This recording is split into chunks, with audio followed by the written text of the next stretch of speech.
আসসালামু আলাইকুম everyone. SEO part 16 এ সবাইকে ওয়েলকাম করছি। আমি রাসেল। আজকের এই পর্বে আমরা টেকনিক্যাল এসইওর শেষ পর্বে আছি। আমরা গুরুত্বপূর্ণ দুইটা বিষয় জানবো, তারপর ভিডিওটা শেষ করে দিব। তো চলুন শুরু করা যাক। আচ্ছা, প্রথমে যে বিষয়টা নিয়ে আলোচনা করব সেটা হচ্ছে কোনো একটা ওয়েবসাইটকে নিয়ে যখন আপনি কাজ করবেন তখন আমি একটু প্র্যাকটিক্যালি দেখাই। rhrasel.com এখানে যাই। মনে করুন এটা নিয়ে আমি কাজ করতেছি।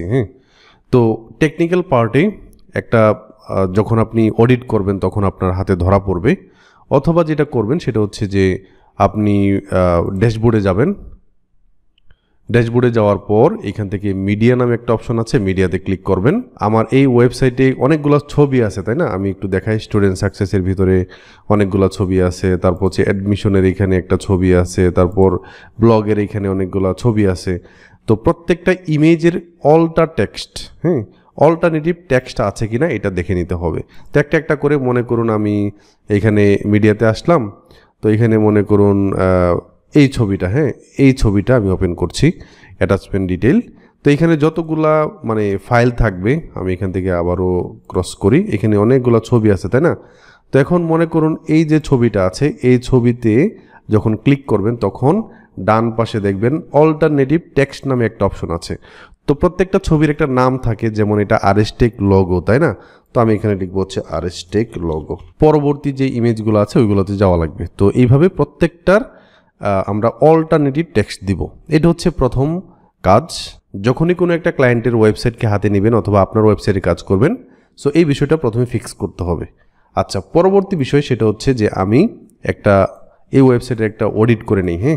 আমি সবসময় এসইএম রাশের মাধ্যমে অডিটটা করি।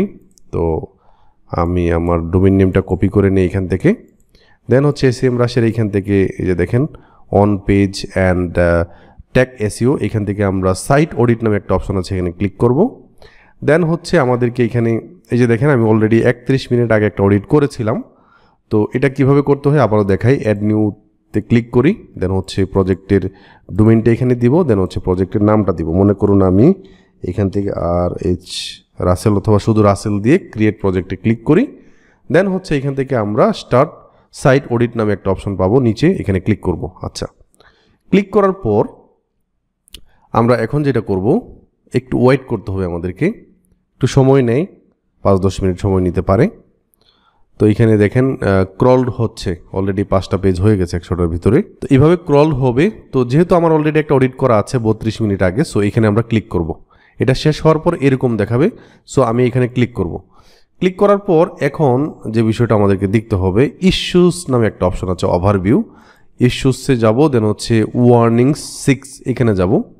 এখানে আমরা দেখতে পাচ্ছি পরবর্তী যে বিষয়টা সেটা হচ্ছে মেটা ডেসক্রিপশন। 18 পেজ, আমার এই ওয়েবসাইটে 18টা পেজের মেটা ডেসক্রিপশন নাই। অথবা এরকম থাকতে পারে মেটা ডেসক্রিপশনগুলো ডুপ্লিকেট আছে, অনেকগুলো পেজের একই মেটা ডেসক্রিপশন। সো এইগুলোকে ফিক্স করতে হবে। আচ্ছা, এখানে 18 পেজে আমরা ক্লিক করি। ক্লিক করার পর দেখতে পারবো 18 পেজ কোনগুলো, যেগুলোতে মেটা ডেসক্রিপশন নাই। তো আমরা একটা একটা করে ফিক্স করব। তো 18 page doesn't have meta description দেখতে পাচ্ছি। এই যে 18টা পেজ, এইখানে এগুলোর মেটা ডেসক্রিপশন নাই, এগুলোকে দিতে হবে। আচ্ছা, তো এখন আমরা যেটা করব, আমাদের যে পেজগুলো আছে দেখেন এখানে যে পেজগুলো আছে অ্যাবাউট rhrasel.com। আচ্ছা, এখান থেকে আমি এই পেজটাকে ওপেন করি। আমার যেই অ্যাবাউট সেকশন আছে, অ্যাবাউট সেকশন। সো অ্যাবাউট সেকশনে যদি মেটা ডেসক্রিপশন দিতে চাই তাহলে কীভাবে দিতে হবে। তো এখান থেকে আমি এই যে পেজটা আছে এই পেজটাতে আমি যাব। যাওয়ার পর এখান থেকে এডিট পেজ নামে একটা অপশন আছে, এখানে ক্লিক করব। এডিট পেজে ক্লিক করব। এডিট পেজে ক্লিক করার পর এই যে দেখেন ইউজড এসইও, এই জায়গাতে আমরা এই মেটা ডেসক্রিপশনটা দিতে পারবো। তো আমার যে অ্যাবাউট সেকশন আছে এখান থেকে যাই। দেন হচ্ছে এখান থেকে আমি আমার এই যে ডেসক্রিপশনটা আছে মনে করুন এই পর্যন্ত কপি করলাম। দেন হচ্ছে এখান থেকে এই ইউজড এসইওর পার্টে দেখেন নিচের দিকে যাই, মেটা ডেসক্রিপশন নামে একটা অপশন আছে। সো এখানে এটাকে পেস্ট করতে হবে। পেস্ট করার পর দেখেন আমরা যেটা করব সেটা হচ্ছে এইখান থেকে আপডেটে ক্লিক করে দিব। আপডেটে ক্লিক করব। তো মেটা ডেসক্রিপশনটা আসলে কি, ধরেন আমি rhrasel অ্যাবাউট নামে যে অপশনটা আছে এটাতে গেলাম। তো দেখেন RH রাসেল, এই যে দেখেন মেটা ডেসক্রিপশন কোনটা, এটা হচ্ছে আমার ইউআরএল।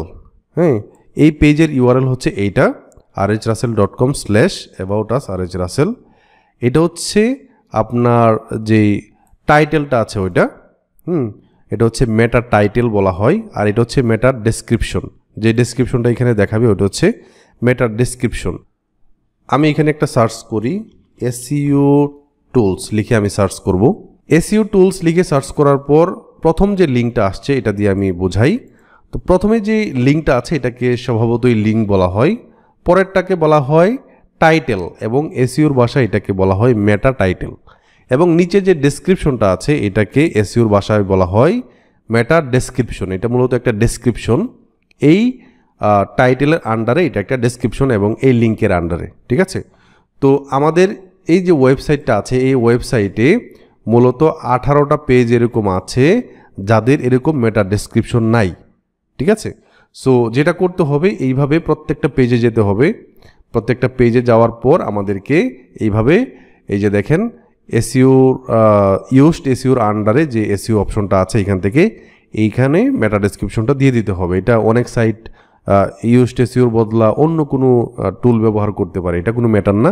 যেমন র্যাঙ্ক ম্যাথ আছে বা অন্য অনেক টুল আছে, ওইগুলো দিয়েও করা যায়। তো যেটা করতে হবে মেটা ডেসক্রিপশনটা দিয়ে দিতে হবে। তাহলে আজকের পার্ট থেকে শিখলাম আমরা কি, অল্টারনেটিভ টেক্সট প্রত্যেকটা ইমেজের দিতে হবে, এবং প্রত্যেকটা পেজের যেগুলো মিসিং আছে অথবা ডুপ্লিকেট আছে, ডুপ্লিকেট থাকলে এগুলোকে চেঞ্জ করতে হবে, আর মিসিং থাকলে এইভাবে আমাদেরকে ডেসক্রিপশন থেকে কপি করে এনে এখানে দিয়ে দিতে হবে। এই দুইটা গুরুত্বপূর্ণ বিষয় আজকের এই পর্ব থেকে শিখলাম। আশা করি আপনারা বুঝতে পেরেছেন।